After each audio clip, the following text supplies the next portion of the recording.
yang semoga dimuliakan Allah Subhanahu wa taala.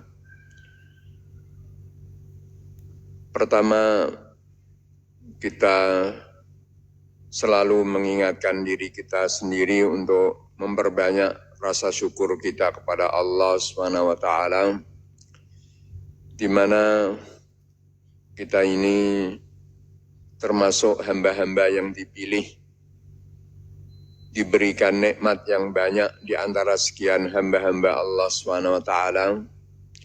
Mudah-mudahan nikmat-nikmat yang banyak ini kita termasuk hamba yang pandai-pandai mensyukuri.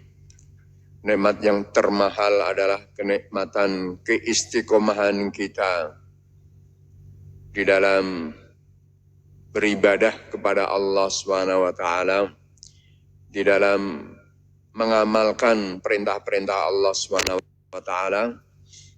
Nikmat di mana kita istiqomah dengan nikmat hidayah Islam dan iman ini adalah nikmat yang tidak bisa dibandingkan dengan kenikmatan-kenikmatan yang lain. Kita wajib bersyukur kepada Allah Subhanahu wa taala. Kemudian yang kedua, alhamdulillah kita termasuk hamba yang senantiasa diberikan kesehatan oleh Allah Subhanahu wa taala. Ini pun juga jangan sampai kita tertipu dengan kenikmatan ini. Rasulullah Shallallahu alaihi wasallam pun juga mengingatkan kepada kita, nikmatani maghbunun fiha katsirun minan nas, as-sihhah wal faragh. Dua kenikmatan di mana banyak manusia itu tertipu di dalamnya. Pertama adalah as-sihhah, kesehatan. Yang kedua adalah al-faragh. Al-faragh itu waktu luang, kesempatan. Jadi kesehatan dan kesempatan itu adalah merupakan dua nikmat di mana kita sadar atau tidak sadar, banyak sekali orang yang tertipu di dalamnya. Alhamdulillah kita diberikan kesehatan, alhamdulillah kita diberikan kesehatan dan diberikan kesempatan. Ini mudah-mudahan kita manfaatkan sebaik-baiknya untuk terus memperbanyak ketaatan dan amal-amal salih. Dan saudara-saudara kita yang sakit dan mudah-mudahan diberikan kesembuhan oleh Allah Subhanahu wa taala. Ma'asyiral muslimin, jamaah salat subuh yang dirahmati Allah Subhanahu wa taala. Kita akan berbicara tentang bai'ul murabahah. Ulama membagi jual beli itu dengan beberapa pembagian. Dilihat dari konteksnya apa. Kalau jual beli dilihat dari sisi konteks harga dan penentuannya, takdidut tsaman, ketentuan harga. Dilihat dari sisi konteks ini, maka ulama itu membagi menjadi dua. Ada yang pertama disebut dengan bai'u al-musawamah, dan yang kedua disebut dengan bai'ul amanah. Itu kalau dilihat dari sisi konteks penentuan harganya. Ada bai'ul musawamah dan bai'ul amanah, dilihat dari sisi harga. Bai'u al-musawamah itu jual beli di mana si penjual itu tidak menunjukkan modal. Tidak menunjukkan modal dari barang yang dijualnya. Enggak ditunjukkan modalnya. Langsung dia katakan misalnya, minuman ini saya jual kepada Anda 10.000. Enggak usah disebutkan berapa modalnya. Itu namanya musawamah. Sehingga di sini peluang terjadi tawar-menawar. Karena memang harga tidak ditetapkan, modal enggak ditetapkan. Sehingga pembeli mungkin saja dia ingin menawar karena dia enggak tahu modalnya. Mungkin dia penjual ini akan mengambil untung yang banyak. sehingga ditawar. Karena musawamah itu artinya penawaran. Di saat penjualnya tidak menetapkan atau tidak menunjukkan modal awal barangnya berapa. Modal. Kalau barang ini diproduksi sendiri misalnya, itu berapa modalnya. Enggak ditunjukkan, pokoknya saya jual kepada Anda. Sehingga pasti pembelinya tidak tahu berapa banyak keuntungan penjualnya. Karena enggak disebutkan modal. Atau kalau barang ini misalnya dari kulakan, dari pabriknya, dari produsennya, itu pun juga dia tidak tunjukkan berapa modal dia beli awal. Langsung dijual sekian saja, ini namanya musawamah. Dilihat dari sisi konteks harga. Kemudian yang kedua, ada namanya jual beli itu amanah. Amanah, namanya aja sudah amanah. Berarti ini berpangku kepada kejujuran penjualnya, yaitu kebalikannya, yaitu penjual di mana menunjukkan modal dari barang yang dijualnya, ditunjukkan modalnya.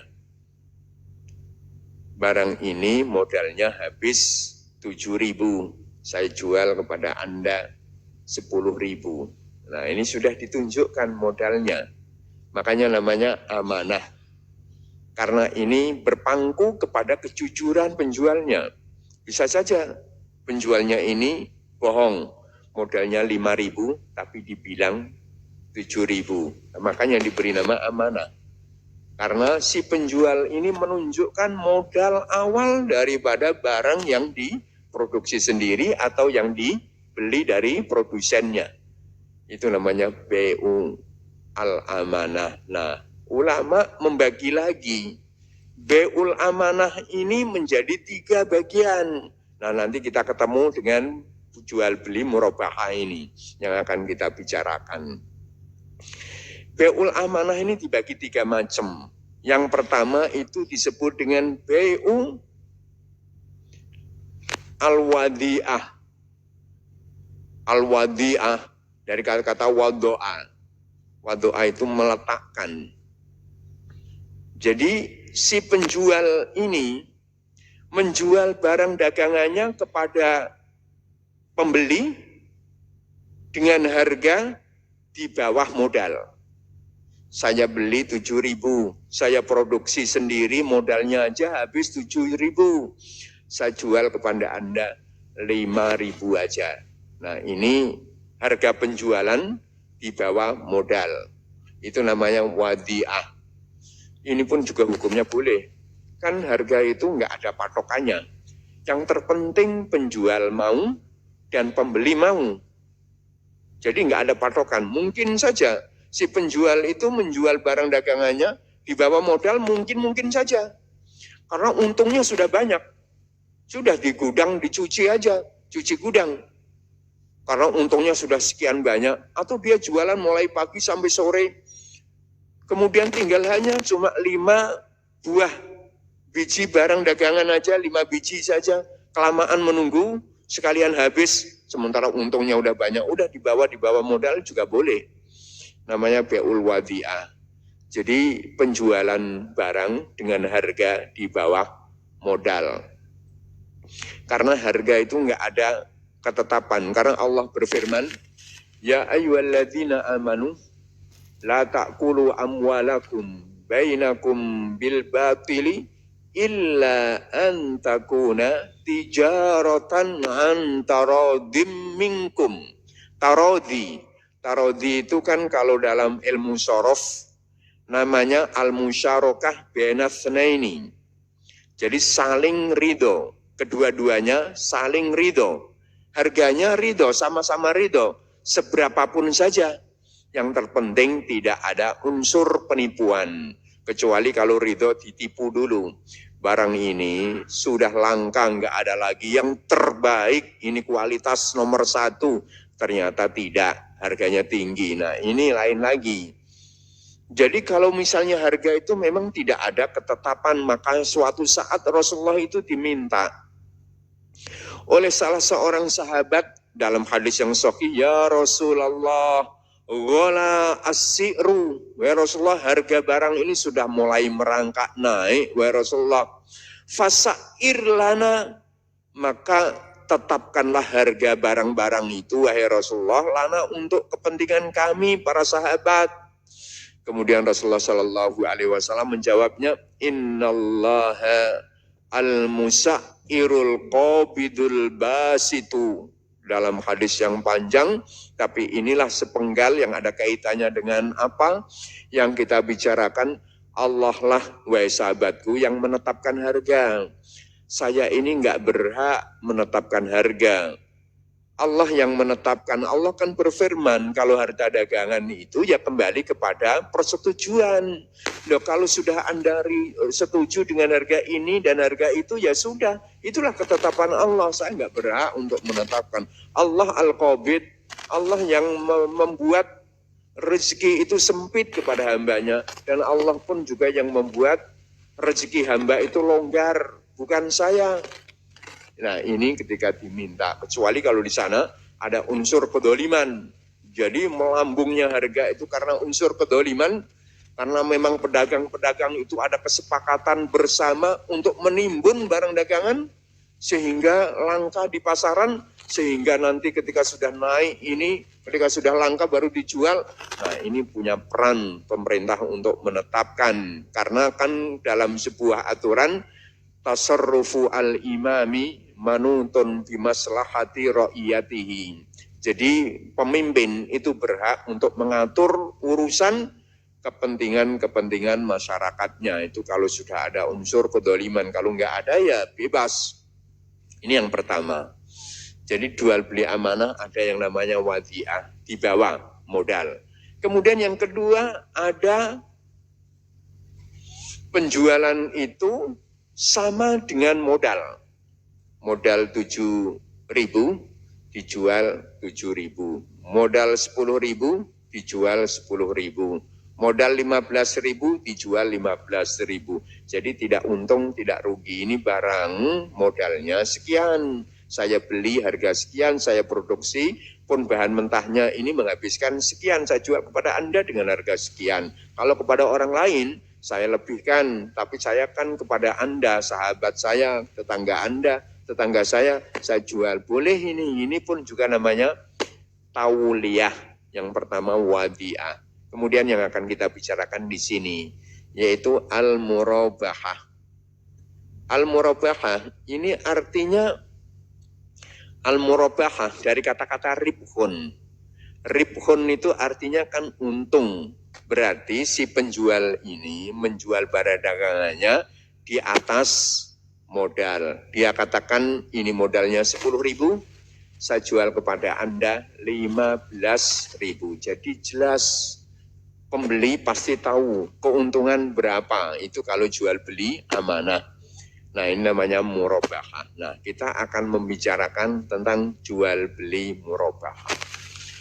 Jadi jual beli murabahah sebagaimana yang sudah baru saja kita pahami, yaitu bai'u syai'in bi'aksara min ra'sil mal, begitu. Bai'u syai'in bithamanin aksar min ra'sil mal. Menjual barang bi'aksara dengan harga yang lebih banyak min ra'sil mal dari modalnya. Nah, ini ulama pun juga sepakat. Jadi jual beli ini semuanya tadi itu baik musawamah, baik murabahah, amanah atau musawamah dengan macam-macamnya juga dari amanah ini pun juga sah semuanya kalau syarat-syaratnya terpenuhi. Jadi inilah Bapak yang dirahmati Allah. Nah, sekarang ini lagi ngetren baru. Ada istilahnya bai'ul murabahah lil amir bisyirah. Kalau dulu murabahah itu terjadi antara dua belah pihak saja, yaitu pembeli dan penjual, dua belah pihak aja. Penjual dan pembeli. Itu murabahah biasa, namanya al-murabahah al-adiyah, murabahah biasa. Yaitu tadi yang sudah saya terangkan, cuma hanya terjadi antara kedua belah pihak saja, penjual dan pembeli. Yang penjualnya mengatakan, saya jual ini minuman kepada Anda 15.000, modal saya 10.000. Kemudian pembeli mau membelinya dengan harga 15.000. Ini murabahah adiyah. Tapi sekarang ini muncul pengembangan dari murabahah adiyah menjadi al-murabahah lil amir bisyira. Ada istilah lagi dalam buku lain itu al-murabahah lil wa'id bisyira. Istilah aja. Ada amir, ada wa'id. Nah, ini jual beli murabahah dengan pengembangan baru ini membutuhkan 3 orang. Membutuhkan tiga pihak, 3 belah pihak. Pihak pertama itu adalah pembeli, konsumen, pembeli. Pihak yang kedua itu adalah pembisnis, pedagang, pembisnis, orang yang memiliki jiwa bisnis. Kemudian ketiga itu pemilik barang. Pemilik barang. Makanya istilahnya murabahah lil amir bisyira. Au lil wa'id bisyira. Kenapa dikatakan begitu? Murabahah mengambil keuntungan dari orang yang memerintahkan untuk membeli barang. Memerintahkan untuk membeli barang. Misalnya saya ini sebagai konsumen butuh barang. Kemudian ada lagi si C, ini pemilik barang. Tapi pemilik barang ini tidak ingin menjual barangnya secara kredit, inginnya menjual barang secara cash. Gitu, pemilik barangnya si C ini. Nah, saya kepingin barang dagangannya dia. Tapi masalahnya saya tidak memiliki uang yang cukup untuk membeli barangnya secara cash. Akhirnya saya mencari B. B ini pedagang, pembisnis maksud saya. Dia punya jiwa bisnis. Maka saya perintah dia. Makanya namanya tadi kan murabahah lil amir. Saya perintah dia, si B ini sebagai pedagang, untuk saya perintah apa? Untuk membeli barang dagangannya C. Anda tolong ya, beli itu barangnya si C, karena si C itu menjualnya secara cash. Saya nggak bisa membelinya secara cash. Anda kan punya uang. Beli dulu itu barang, sehingga nanti barang itu menjadi milik Anda. Baru saya akan membeli dari B Anda ini dengan harga kredit. Sehingga si B kan ingin mendapatkan untung. Dibelilah barang misalnya itu motor harga 10 juta, dibeli oleh si B secara cash dari si C. Dibayarin dulu nih uang 10 juta, mana motor Anda saya beli, ini atas perintah saya. Makanya kan tadi murabahah mengambil keuntungan dari orang yang memerintahkan untuk beli. Siapa yang memerintahkan? Saya. Saya perintahkan si B, tolong beli. Saya perintahkan untuk apa? Membeli barangnya si C. Nah, setelah itu, setelah menjadi miliknya si B, barulah saya mengadakan transaksi dengan si B dengan akad BU taksid, kredit, jual beli kredit yang sudah kita bicarakan. Sehingga saya membeli barangnya tidak dari C, tapi saya membeli dari B dengan harga kredit. Tentunya ya si B namanya pembisnis. Ketika dibeli dengan harga berapa tadi itu 10 juta, ya dia ingin mendapatkan keuntungan dari saya. Makanya namanya murabahah. Murabahah lil amir bisyira itu tadi. Murabahah mengambil keuntungan dari orang yang memerintahkan untuk beli, yang memerintahkan saya. Sehingga si B ini dapat keuntungan dari saya. Harga jualnya lebih tinggi dari modalnya. Yang 10 berapa tadi? 10 juta ya. Misalnya dijual kepada saya 15 juta dengan kredit masa 1 tahun, 2 tahun ya tergantung kesepakatan antara saya sebagai konsumen dengan dia sebagai pembisnis ini tadi. Nah, dicicil pembayarannya. Misalnya 1 bulan berapa sampai ketemu nanti di waktu yang ditetapkan. Ini bai'ul murabahah. Sebelum saya melanjutkan lebih jauh lagi, saya ingin melihat bentuk murabahah yang diterapkan di banyak lembaga-lembaga pembiayaan. Lembaga-lembaga pembiayaan. Apakah itu leasing A, leasing B, kemudian setelah itu pemilik barang. Nah, ini kebiasaan-kebiasaan yang kadang itu dianggap ringan. Tetapi sebenarnya ini ada sisi-sisi kelemahan, yaitu ketidaksesuaiannya dengan syariah.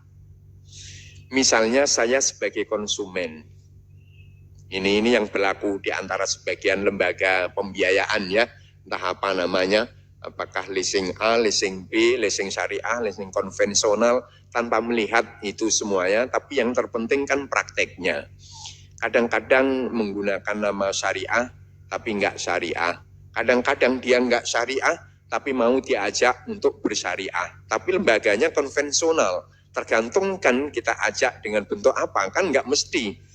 Nama silahkan saja, tapi yang terpenting adalah proses pelaksanaannya. Nah, kadang-kadang begini yang terjadi sebagian masyarakat kita itu. Kayak saya misalnya, itu butuh rumah. Sehingga saya ini tidak membeli dari si B pembisnis, lembaga keuangan, lembaga pembiayaan, tapi saya langsung datang kepada pengembang, developer. Dari sisi pemasarannya, datang kepada pengembang langsung kepada pemasarannya, pemasaran pengembang, developer A. Dan dia yang memiliki rumah, yang menjual rumah, saya datang kepada pemasarannya. Nah, di sini langsung terjadi kontrak jual beli antara saya sebagai konsumen dengan pengembangnya. Beli deal, saya beli dengan harga sekian, kemudian saya berikan uang muka sekian. Tapi saya belinya adalah kredit. Baru nanti sudah deal, ini beli misalnya dibeli dengan harga 500 juta rumah. Kemudian saya bayar dengan uang muka misalnya 10 juta dulu atau 5 juta dulu. Sudah jadi jual beli, dikredit dengan apa namanya nilai cicilan sekian dalam batas waktu sekian tahun gitu, sudah selesai. Nah, hanya saja kan si penjual ini, pengembang ini rata-rata kan dia ingin cash menjualnya. Sehingga nanti baru dicari lembaga pembiayaan. Sehingga lembaga pembiayaan di sini itu dia tidak membeli rumah dari pengembang karena rumah sudah saya beli. Sehingga pembiayaan ini datang kepada saya sudah begini aja. Anda kan punya tanggungan per bulannya dari pengembang ini karena Anda sudah beli sendiri. Sebulannya sekian misalnya 5 juta. Dalam waktu kurun 15 tahun. Sudah saya tanggung setiap bulannya. Atau nanti itu uang harganya saya akan tutup semuanya 500 juta. Sehingga akan saya tutup semuanya. Kemudian Anda baru cicil kepada saya per bulannya sekian. Kemudian dalam masa waktu tahun sekian. Kalau dihitung-hitung lebih daripada 500 juta. Berarti ini akadnya ini nggak boleh. Kalau modelnya seperti ini, karena saya dengan lembaga pembiayaan itu bukan transaksi bukan transaksi jual beli, tapi transaksi saya itu tadi adalah apa? Utang piutang karena saya membeli langsung dari developernya, dari pengembangnya. Hanya saja saya kan butuh kredit. Sementara pengembangnya itu kan butuh cash, sehingga pengembangnya ini memberikan solusi. Solusinya di sana ada lembaga Dituntun saya misalnya dituntun. Di sana ada lembaga keuangan yang siap akan membantu Anda menyelesaikan pembiayaan Anda ini. Karena saya maunya jualnya cash, Anda kan nggak mau. Ya saya antar menuju kepada lembaga pembiayaan. Nah di sana nanti akan menutup saya 500 juta, Anda mengkreditnya sekian tahun dengan cicilan per bulannya sekian, kalau dikali ya lebih bisa 700 juta dan bisa lebih bisa kurang tergantung berapa bunga persentase bunga yang ditetapkan oleh lembaga lembaga pembiayaan itu tadi. Nah, ini yang tidak dibenarkan. Nah, supaya benar bagaimana Bapak? Karena rata-rata penjualan seperti ini. Supaya benar gimana? Kan kita nggak cuma hanya menghakimi. Ini nggak boleh loh, gitu. Nah, supaya benar gini aja. Ketika kita datang kepada pengembang akan milih unit rumah yang akan kita beli, misalnya lokasinya pada B1, kemudian tipenya ini sudah cocok, ini kita jangan jual beli. Kita lakukan saja semacam panjer atau apa gitu ya, semacam perjanjian lah kepada pengembang, developernya. Saya ingin membeli unit B, tolong jangan jual kepada orang lain. Pastikan dia mau minta booking fee atau apa namanya istilahnya ya. Ini nggak apa-apa Pak, minta booking fee, tapi statusnya jangan membeli rumah. Jadi kita bayar booking fee, ini sebagai bentuk upah kepada dia untuk mencarikan lembaga pembiayaan. Makanya di sini supaya sah itu booking fee-nya ini jangan sampai ada kaitannya dengan harga, prosentase dari harga. Anda bayar sekian persen dulu dari harga rumah, karena kita nggak mau beli kok. Ajarin saja misalnya developer itu secara hukum Islam itu nggak boleh. Anda saya kasih uang 2 juta ya, ini sebagai booking fee, tapi ini sebagai upah buat Anda untuk mencarikan saya lembaga pembiayaan yang wajar kan.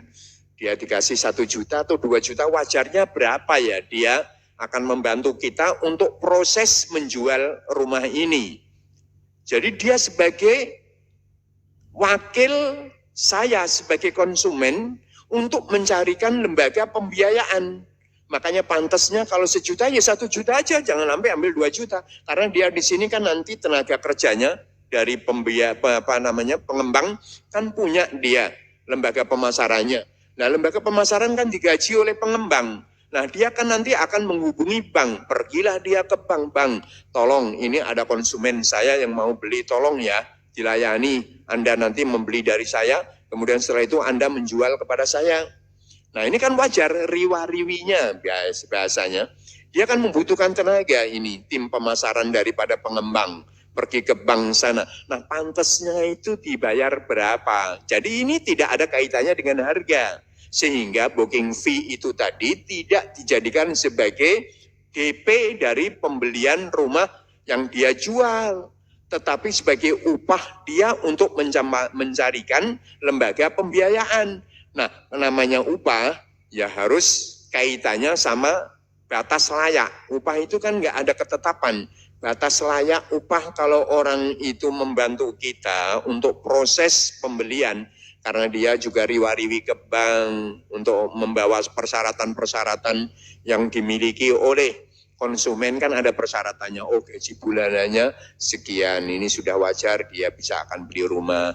Kemudian ditawarkan ke bank, ada konsumen yang mau beli.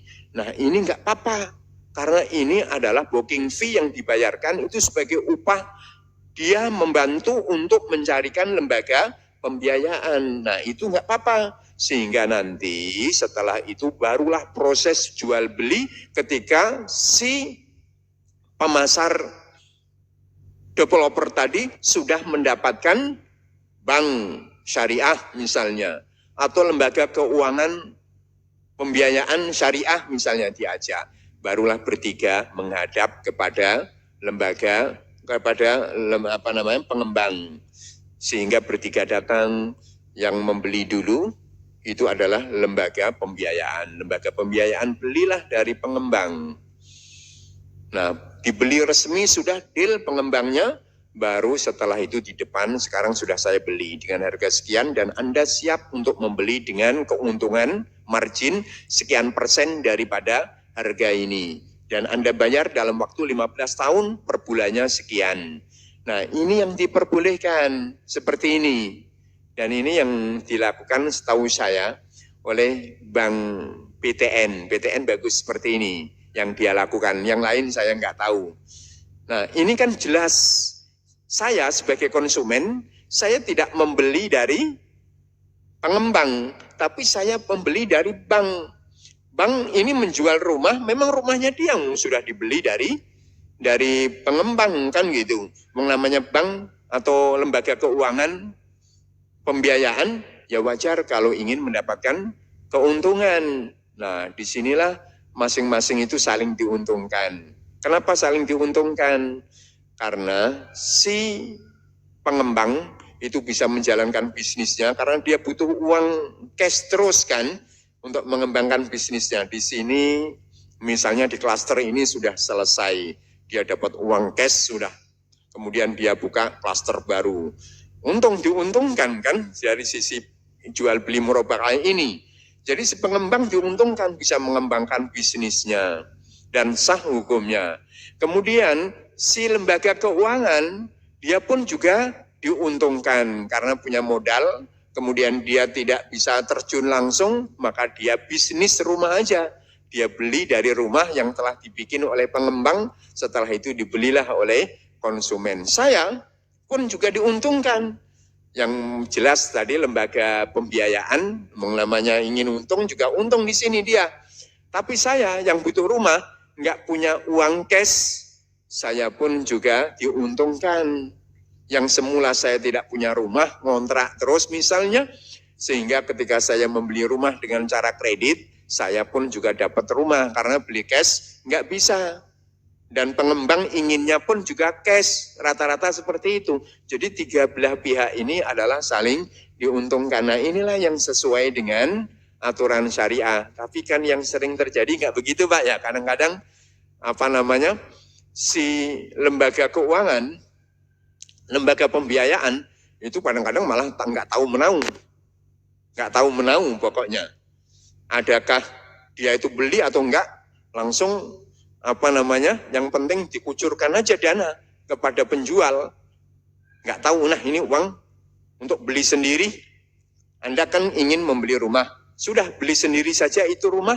Nah ini uang dari saya, kemudian Anda beli di sana atau langsung diminta untuk ditransfer ke sana akadnya. Tapi yang beli, yang kontrak adalah saya sebagai konsumen, kontrak dari pengembang. Tapi saya butuh kepada pembiayaan, datang, tolong talangi uang saya sekian, transfer kepada sana, kemudian baru nanti saya akad kepada dia. Nah ini enggak boleh.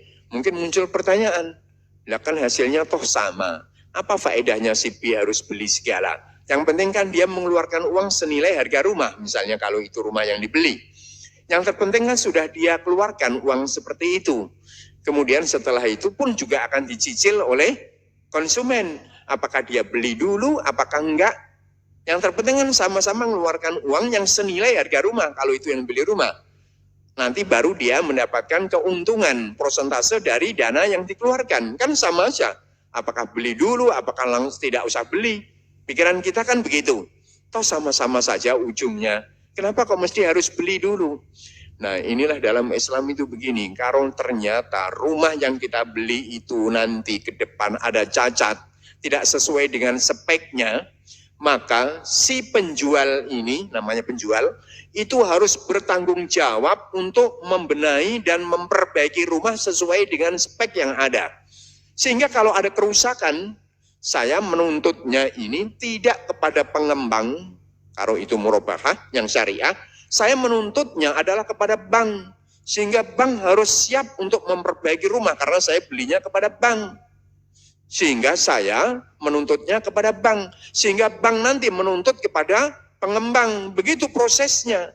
Sehingga bank ini wajar untuk mendapatkan keuntungan karena dia siap menanggung resiko ketika nanti dalam rumah itu ada permasalahan-permasalahan. Karena dalam Islam itu begini, keuntungan itu dalam berbisnis itu sebanding dengan resiko yang dia tanggung. Kalau tidak ada resiko, kemudian dia mendapatkan keuntungan, yaitu bunga. Makanya jual beli itu orang kenapa mendapatkan keuntungan? Boleh mendapatkan keuntungan kan pedagang itu. Karena dia harus siap untuk menanggung resiko dari barang yang dijualnya. Ternyata barang yang dijual itu ada cacat. Dia harus siap mau untuk dikembalikan. Atau memperbaiki barang yang cacat itu tadi. Nah disinilah dia baru boleh untuk mendapatkan keuntungan. Tapi kalau memberikan pinjaman, misalnya 500.000 atau misalnya 500 juta memberikan pinjaman dengan bunga misalnya sekian persen, 1%, 2%, tergantung dengan kesepakatan. Nah ini kan nggak ada risiko sama sekali kan? Nggak ada risiko. Jadi yang penting pokoknya uang sudah dikeluarkan, Anda harus tambah 2,5% per bulannya. Kan nggak ada tanggung risiko. Tapi kalau ada barang, kan tadi itu ada risiko. Kalau ada cacat harus siap untuk memperbaiki. Makanya dalam kaidah fikih itu ada kaidah begini. Al-kharaj bidoman. Al-kharaj bidoman. Kharaj itu artinya kalau secara bahasa itu ma kharaja minal ardi. Kemanfaatan. Jadi kemanfaatan itu boleh diambil itu sebanding dengan resiko. Doman itu artinya resiko. Resiko yang dia tanggung. Gitu. Makanya kalau kita jual beli begini Mbak, kita jual beli al-bay' bi khiyari syartin. Kita misalnya membeli barang motor, kita beli, tapi ada persyaratan, motor Anda saya beli. Tapi saya akan berpikir selama 7 hari. Dibayarilah, sudah deal ini motor dibeli. Misalnya dibeli dengan harga 10 juta, dibayarin 10 juta. Kemudian motor dibawa oleh pembelinya. Tapi saya berpikir dulu, kasih saya batas waktu untuk berpikir menetapkan ya dan tidaknya. Dibayari 10 juta, kalau ternyata dalam waktu seminggu ini saya cocok dengan motor Anda, maka akan saya beli. Tapi kalau enggak, ini nanti motor saya balikkan kepada Anda, uang 10 juta yang sudah saya bayarkan, saya tarik. Ini kalau mau, saya mau, ini boleh. Ini namanya khiyar syarat. Khiyar syarat. Jadi motor saya pakai selama 1 minggu. Tapi ternyata, kok saya lihat motor ini kurang nyaman buat saya. Saya boleh untuk mengembalikan motor ini, dan uang ini utuh 10 juta itu boleh saya tarik. Nah mungkin muncul pertanyaan lah, pembeli kan enak, sudah bisa memanfaatkan motor selama seminggu, kan itu ya. Sementara uang ditarik utuh, ini nggak adil dong, gitu. Mungkin muncul pertanyaan seperti itu. Ini lihat Pak dalam fikih Islam itu, ini boleh dalam hukum Islam. Jadi uang ditarik secara utuh 10 juta. Motor dibalikin, yang penting motor nggak ada cacatnya. Kalau ada cacat ya tetap harus diperbaiki, cacat baru ya selama dipakai seminggu. Selama nggak ada cacat dipakai seminggu, boleh ini dibalikin. Kemudian uang 100% boleh ditarik. Mungkin muncul pertanyaan itu tadi lah, ini dapat keuntungan dia pembeli. Selama seminggu sudah bisa memanfaatkan motor. Sementara uang balik total 100%. Jawabannya yaitu tadi. Karena seminggu ini motor selama dimanfaatkan, kalau seandainya terjadi pencurian, motor dicuri orang, atau terjadi kecelakaan, misalnya motor ditabrak orang sehingga rusak, kerusakan ini atau kehilangan ini itu menjadi tanggungan pembeli selama masa penentuan ya dan tidaknya jual beli ini. Karena dia menanggung resiko kerusakan, maka boleh dia mendapatkan kemanfaatan. Jadi kemanfaatan yang diterima itu tadi, pemakaian selama seminggu, itu adalah sebanding dengan resiko yang dia tanggung selama seminggu itu juga. Kalau ada resiko, begitu kaitannya. Nah, sehingga tadi itu kan enggak. Kalau ini kan sudah jelas kan, kenapa kok harus si B membeli dulu dari pemiliknya? Nah, supaya dia itu mendapatkan resiko. Karena kalau rumah ini ada cacat, saya menuntutnya dari dia. Kalau nanti dia baru menuntut dari sana. Nah, kalau saya langsung menuntut kepada pemilik rumah, wong saya tidak beli dari dia, kenapa kok dia mendapatkan keuntungan, kan begitu. Nah, disinilah namanya jual beli murabahah itu. Kalau kredit, sudah saya bicarakan ini ya, sudah kreditnya. Kan saya ini sebagai pembeli kredit konsumen. Kemudian saya belinya dari lembaga pembiayaan. Berarti ini kan jual beli secara kredit. Ya berlakulah hukum jual beli kredit. Ya, berlaku hukum jual beli hukum kredit. Maka kalau jual beli kredit kan secara umum hukumnya boleh kalau persyaratan-persyaratan terpenuhi. Di antara persyaratan para bapak jual beli kredit yang harus dipenuhi itu adalah pertama, barang yang diperjualbelikan secara kredit itu tidak berupa uang. Jadi jual beli kredit itu nggak boleh uang. Berarti kalau kita menyuruh orang untuk membeli dolar, tolong saya belikan dolar, karena saya butuh dolar mau haji, atau mau pergi ke Eropa, Amerika, atau saya butuh real mau umroh haji, tolong dong saya belikan dari bank atau dari valuta asing, dari money changer, tolong belikan. Kalau sudah Anda beli, nanti akan saya beli dengan kredit. Jadi saya nyuruh lembaga pembiayaan untuk membeli real atau dolar, kemudian setelah dibeli, kemudian saya baru beli kepada lembaga pembiayaan dengan cara kredit. Ini nggak boleh, karena uang itu tidak bisa dijadikan sebagai komoditi, tetap dijadikan sebagai alat tukar saja. Sehingga kalau saya membeli seperti ini, nah itu hukumnya riba, itu nggak boleh. Riba fadl dan sekaligus riba nasiah. Nanti kita bicarakan, saya sudah pernah membicarakan, kalau belum nanti bisa dibicarakan lagi. Jadi pertama, barang yang diperjualbelikan secara kredit itu tidak boleh berupa mata uang. Kemudian yang kedua, nah ini sudah kita pernah sampaikan, yang kedua itu tidak diperbolehkan adanya pendendaan karena keterlambatan membayar cicilan. Nah ini yang sering juga banyak yang dilanggar, banyak membuat persyaratan seperti itu. Jadi misalnya saya sebagai seorang konsumen tadi membeli dari lembaga pembiayaan, ketika ada kesepakatan di awal, ketika nanti ada keterlambatan membayar cicilan, dikenakan denda. Ini sudah kita bicarakan supaya nyambung aja karena ada kaitannya. Nah ini nggak boleh ini, misalnya ada keterlambatan bulan ini, kemudian ada denda sekian persen ketika akan dibayarkan pada bulan berikutnya, dirangkap, didobel misalnya. Nah ini nggak boleh kalau ada kesepakatan seperti itu, kecuali ketika mengikuti fatwa MUI, Majelis Ulama Indonesia, bahwasanya diperbolehkan membayar pendendaan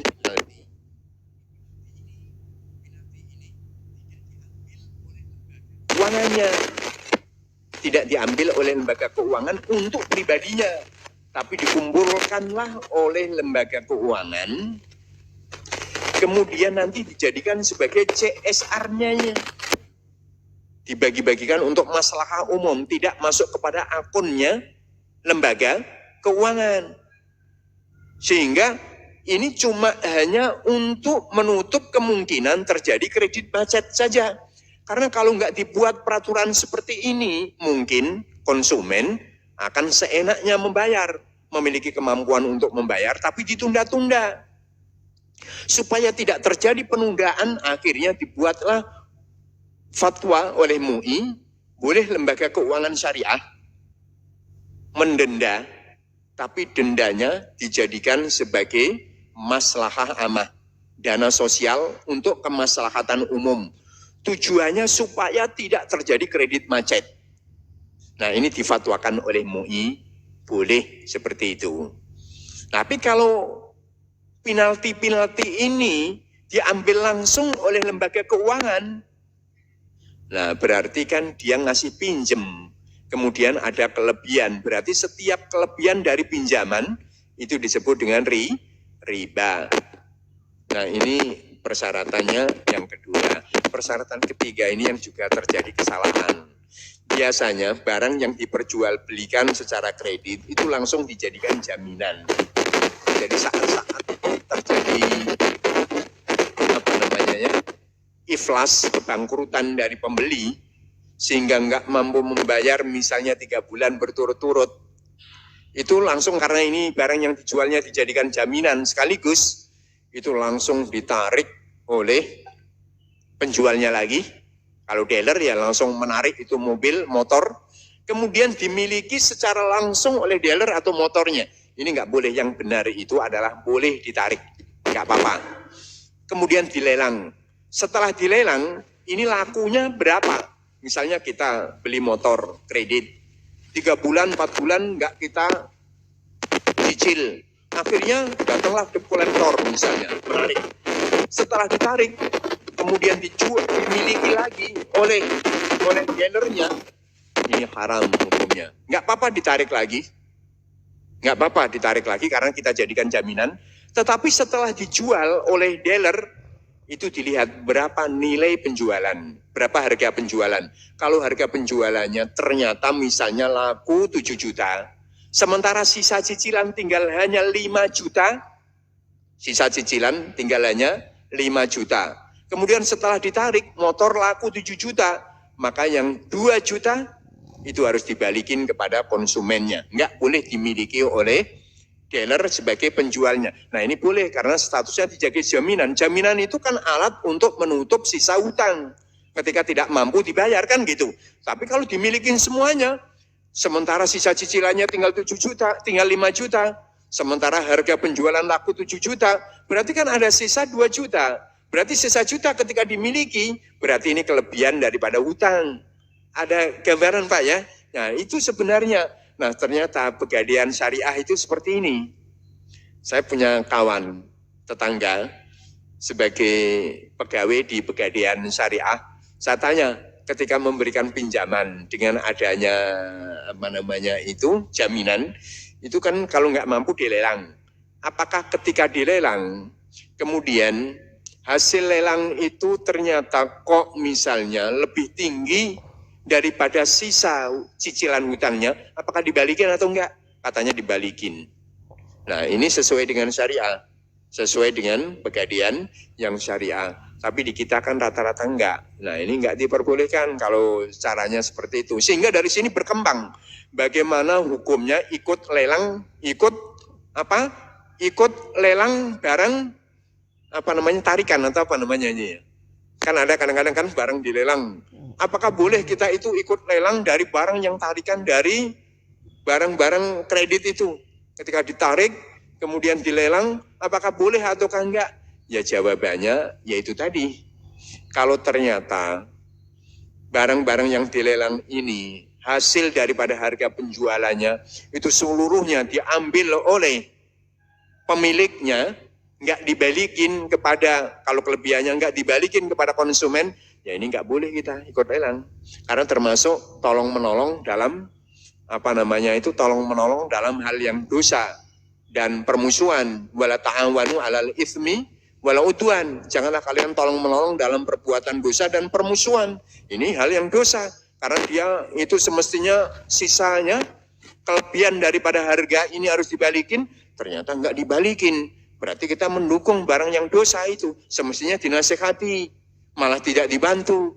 Anda, wahai lembaga lelang ini sebenarnya, wahai perusahaan ini yang melelang barang ini, kalau sebenarnya setelah Anda melelang barang, ternyata kok hasil lelangan ini kok ada kelebihan daripada sisa hutang, daripada konsumen Anda, harus Anda balikin loh. Kok justru malah mau bersedia membeli. Berarti kan sama saja dengan ta'awun, saling tolong menolong. Nah itu jawabannya sering sekali terjadi bagaimana ikut lelang. Kemudian kalaulah sudah ditarik, itu sebenarnya ketika menjual barang tarikan, Itu misalnya lembaga keuangan tadi itu ketika menarik barang cicilan-cicilan ini, itu menjualnya juga jangan harus asal laku, sesuai dengan asal pasar. Kadang-kadang kan dijual dengan harga yang penting laku saja. Ini tidak boleh karena dia wakil untuk menjualkan barang dari pemiliknya. Karena begini, ketika kita ini menjual barang secara kredit, kemudian barang itu sudah diterima oleh pembelinya, itu kepemilikan kita terhadap barang itu sudah nggak ada. Kita ini cuma hanya sebagai lembaga keuangan, lembaga pembiayaan, dia cuma haknya uang aja. Jadi senilai barang yang telah dia jual itu haknya dia, bukan barangnya. Kalau barangnya sudah menjadi milik pembeli. Nah, ketika ditarik lagi, kemudian dijual asal laku saja, berarti dosa dia menjualkan barang orang lain dengan harga di bawah standar. Apalagi ketika ada kelebihannya nanti dimiliki. Karena barang itu setelah diterima oleh pembeli, itu sudah menjadi milik pembeli. Penjualnya, haknya itu cuma ada harga yang menjadi tanggungan pembeli. Itu haknya, harga aja.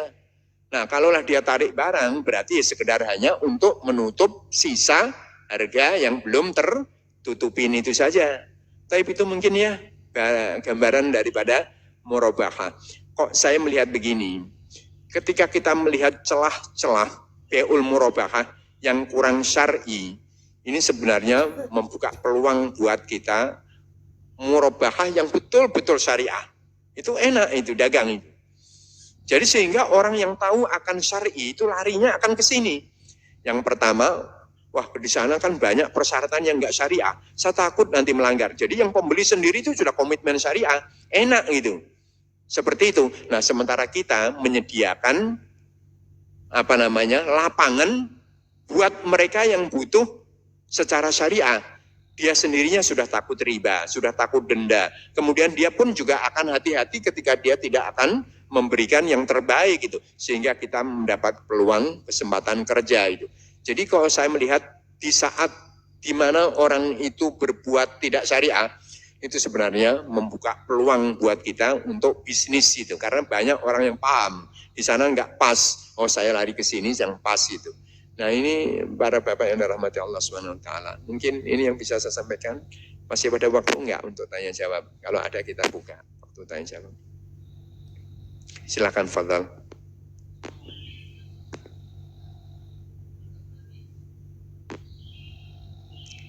Kalau kata Nabi bilang, naha Rasulullah SAW bay'atani fil bi'ah. Ya.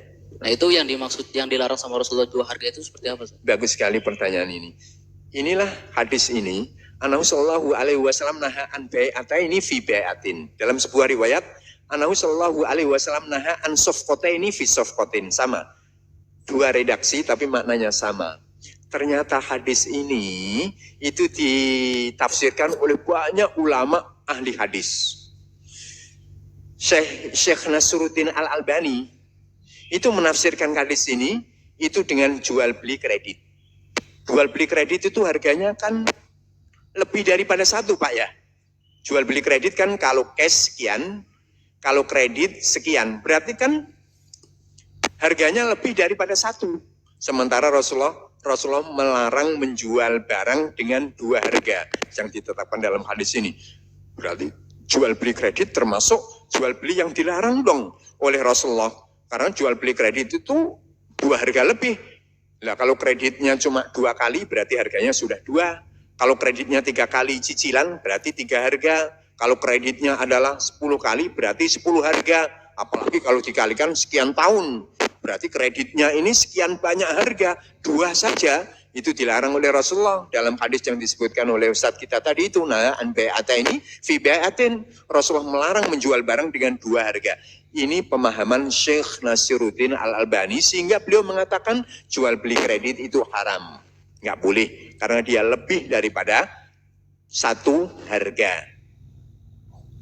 Tapi pemahaman seperti ini itu banyak disanggah oleh ulama-ulama ahli hadis yang lain. Baik ulama ahli hadis yang terdahulu maupun ulama ahli hadis yang sekarang.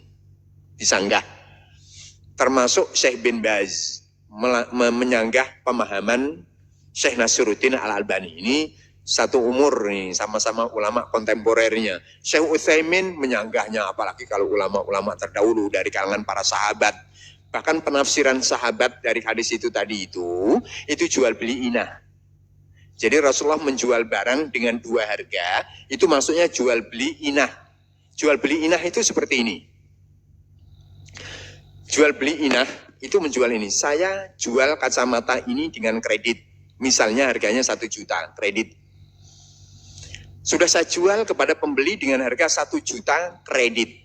Kemudian setelah itu ada kesepakatan si pembeli si B ini menjual lagi kepada saya. Atau saya persyaratkan setelah Anda membeli kacamata saya dengan harga 1 juta kredit, jual ya lagi kepada saya dengan harga 500.000 cash. Sehingga si pembeli setelah membeli kacamata saya dengan harga 1 juta kredit, menjual lagi kepada saya. Jadi kacamata balik kepada saya. Karena saya beli lagi setelah saya jual dengan harga yang lebih kecil tapi cash. Sehingga saya beli misalnya 500.000 cash. Sehingga pembeli dapat uang cash segar dari saya 500.000. Tapi dia masih menanggung belinya awal 1 juta. Seolah-olah saya minjemin kepada dia 500.000, tapi dia wajib membayar 1 juta. Kacamata ini alat-alat bohong-bohongan aja. Itulah penafsiran hadis itu. Jadi jual beli inah, bukan jual beli kredit. Karena begini bedanya ya, kalau jual beli inah, itu sebenarnya si pembeli nggak butuh barang, butuh duit. Tapi saya nggak mau meminjemin, sehingga saya akal-akalan aja gini, udah ini ya, beli, nanti jual lagi. Akal-akalan, karena dia nggak butuh kacamata. Sebenarnya butuh cash, duit dia. Tapi kalau dia butuh duit, saya nggak mau minjemin, karena kalau minjemin ada bunganya kan riba. Sehingga saya akal-akalan aja, udah beli ya kacamata saya, kredit 1 juta. Kemudian Anda tadi kan butuh uang 500.000 kan, saya beli lagi 500.000. Nah, sehingga Anda punya hutang saya 1 juta, tadi kan beli kacamata kredit. Nah, ini berarti pembeli ini nggak butuh barang, makanya Rasulullah melarang. Gitu. Karena ini bukan jual beli hakikatnya, tapi meminjamkan uang 500.000, tetapi harus membayar 1 juta. Ini penafsiran daripada hadis itu yang kuat. Tapi kalau jual beli kredit kan enggak. Orang yang butuh motor, memang betul-betul butuh motor dia. Setelah itu enggak dijual kepada penjualnya. Kalau butuh modal, dia jual di pasar. Sehingga kalau dijual di pasar harganya murah, nggak ada masalah. Tapi kalau dijual balik lagi kepada penjualnya dengan harga murah, hina, ya kan? Kalau dijual di pasar, namanya tawarruk. Namanya tawarruk itu. Jadi itu penafsiran yang kuat. Ada penafsiran banyak lagi dari hadis yang tadi disampaikan. Annahu naha an bi'atani fi bi'atin. Penafsiran lagi, yang kedua, saya jual barang saya, kredit sekian, cash sekian, gitu. Kemudian pembelinya mengatakan, ya saya beli. Tapi dia tidak menetapkan salah satu daripada penawaran saya. Apakah pilih yang kredit, apakah pilih yang cash. Dia nggak menetapkan, berarti harganya masih 2. Karena dia nggak menetapkan, sehingga nanti terjadi perselisihan ketika akan saya minta untuk membayar. Wong tadi saya minta kredit kan, tapi Anda nggak menyebut kredit. Sehingga terjadi perselisihan. Tapi kalau sudah ditetapkan salah satu daripada penawaran harga yang banyak, berarti harganya jadi 1. Ya enggak? Misalnya saya jual kepada Anda kacamata ini, kalau cash harganya cuma hanya 500.000.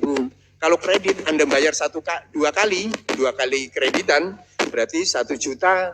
Kalau nanti Anda 3 kali membayarnya 1.200.000. Tapi kemudian kalaulah 3 kali, 4 kali seterusnya, bahkan semakin lama semakin mahal.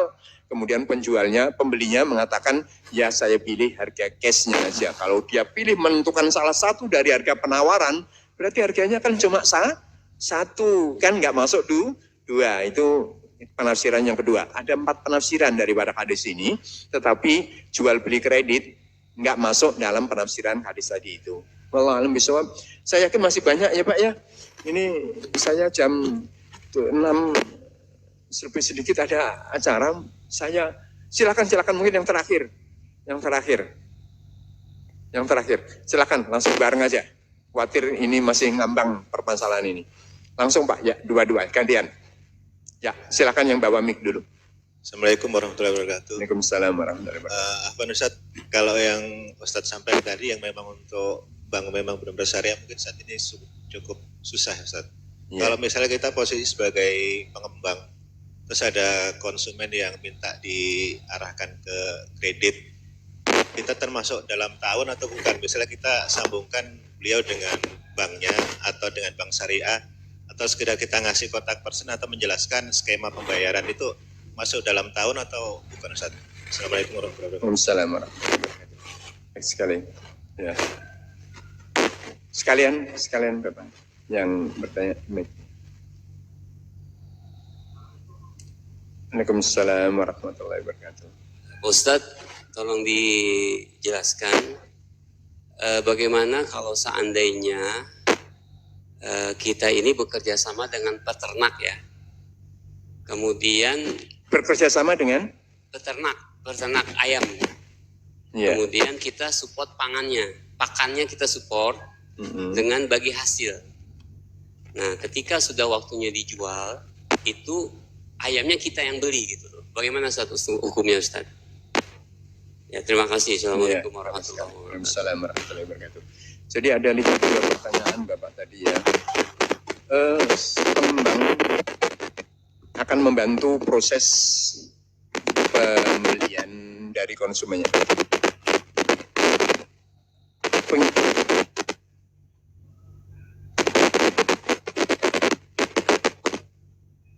Oh gitu, memberikan skema saja penjualannya, apa harganya? Hah? Oh gitu. Ngasih informasi saja. Ya tergantung, gini ya. Kalau informasinya itu sesuai dengan benar, sesuai dengan syariah, berarti dapat pahala. Tapi kalau informasi menunjukkan yang ditunjukkan yang tidak benar, ya nggak diperbolehkan. Tapi rata-rata Pak ya, saya melihat sebagian pengembang lah, kebanyakan pengembang. Itu dia melayani dengan yang terpenting kan laku ya. Kadang-kadang ditunjukkan bank konvensional, kadang-kadang ditunjukkan dengan bank syariah gitu. Tapi kalau saya merasa begini, diantarkan saja kepada cara yang benar. Cara yang benar. Ditunjukkan kepada misalnya, oh bank BTN itu caranya yang bagus. Jadi di sini dapat pahala dia. Tapi kalau ditunjukkan kepada bank, kalau bank-bank konvensional kan nggak melayani hal ini ya, tentunya jelas. Nggak melayani hal ini. Kalau lah ditunjukkan misalnya lembaga leasing-leasing yang konvensional, misalnya leasing-leasing konvensional misalnya. Nah berarti ya dia ta'awun alal itsminya. Maka perlu diantarkan saja kepada yang sesuai dengan syariah. Sehingga dia wa ta'awanu alal birri wa taqwa wa la ta'awanu alal itsmi wal udwan. Jadi dia pun juga dapat pahala karena dia mengantarkan kepada orang yang sesuai dengan aturan syariah. Itu kaidahnya itu aja. Satu kaidah umumnya begitu. Tadi itu Bapak bekerja sama dengan peternak ayam. Kemudian saya support pakannya. Begini ya. Jadi saya makannya, tapi nanti jualnya dengan saya. Jadi ada kaidah begini Pak, dalam fikih Islam itu Rasulullah mengatakan al-muslimuna ala syurutihim. Orang Islam itu tergantung dengan persyaratan yang telah disepakati bersama. Saya mau menjual makanan ini kepada makanan ayam ini kepada Anda, tapi saya minta nanti Anda menjualnya kepada saya. Nah ini boleh asal tidak ada paksaan. Paksaan begini ya maksud saya, ketika menjualnya itu sesuai dengan harga pasar saja. Sesuai dengan harga pasar. Sesuai dengan harga pasar. Jangan, nah ini menjualnya pun pupuk ya harga umum juga aja. Udah beli dari saya pupuk sekian, begitu. Karena begini Pak, ini agak sedikit dalam. Nanti baru diimplementasikan ke ini. Orang ketika ada meminjami uang dengan persyaratan untuk menjual barang dagangannya itu nggak boleh.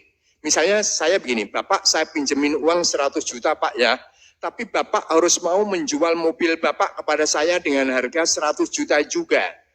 Kalau Bapak nggak mau menjual mobil kepada saya dengan harga 100 juta, maka saya tidak akan memberikan hutang kepada Bapak. Ini nggak boleh.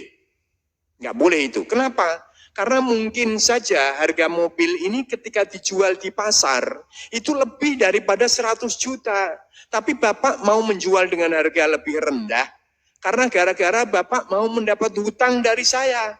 Sehingga saya ini mendapat keuntungan. Keuntungannya apa? Selisih harga. Selisih harga pembelian saya dengan harga pasar. Karena kalau di pasar bisa saja laku 110 juta. Tapi Bapak bersedia menjual kepada saya dengan harga 100 juta saja karena Bapak ingin mendapat imbalan. Apa itu? Hutang. Jadi sehingga seolah-olah saya itu memberikan pinjaman kepada Bapak 10 juta, kemudian saya mendapatkan selisih harga penjualan antara harga beli saya dengan harga pasar. Itu nggak boleh. Khawatir Rasulullah itu ini dipakai akal-akalan ini. Gitu kan. Nah, sehingga kalau tadi Bapak menjual pupuk memang dengan harga umumnya, gitu kan ya, mungkin umumnya, kecuali kalau harga pupuknya dilambungkan tinggi dari harga umum, kemudian ingin agar supaya mendapatkan penjualan, berarti seolah-olah ada pinjaman yang terselubung. Harga pupuknya 1 kilo, misalnya umumnya dijual dengan harga 10.000, tapi ini dijual dengan harga 12.000. Nah, nanti tujuannya untuk membeli. Jadi terkesannya ada pinjaman 2.000 per kilo, tapi nanti mendapatkan pembelian yang murah di bawah pasar. Terselubung seperti itu enggak. Tapi kalau pupuknya umum, harga pembeliannya pun juga umum, ya enggak apa-apa. Enggak umum ya maksud saya, enggak umum gitu, enggak persetujuan gitu loh. Jangan memaksa, harus sekian. Enggak, tapi setuju. Enggak apa-apa. Kan orang Islam itu tergantung dengan persyaratan bersama. Yang penting kan sudah setuju. Saya jual pupuk Anda menjual kepada saya. Ini kan nggak ada utang piutangnya. Masing-masing sama menjual. Dia jual pupuk, kemudian dia jual ayamnya. Kan nggak ada utang. Kalau utang sama pembelian, penjualan nggak boleh. Kalau pemberian utang digabung dengan penjualan nggak boleh. Tapi kalau ini kan pembelian sama pembelian. Penjualan sama penjualan, jadi nggak apa-apa itu, boleh saja. Tapi mungkin saja pertanyaan masih banyak ya. Kita sudahi sampai di sini. Kita tutup dengan doa kafaratul majlis. Subhanakallahumma wa bihamdika asyhadu an la ilaha illa anta astaghfiruka wa atubu ilaik. Wassalamualaikum warahmatullahi wabarakatuh. Saya yakin pertanyaan masih banyak Pak ya. Maaf, insyaallah nanti pertemuan berikutnya saya akan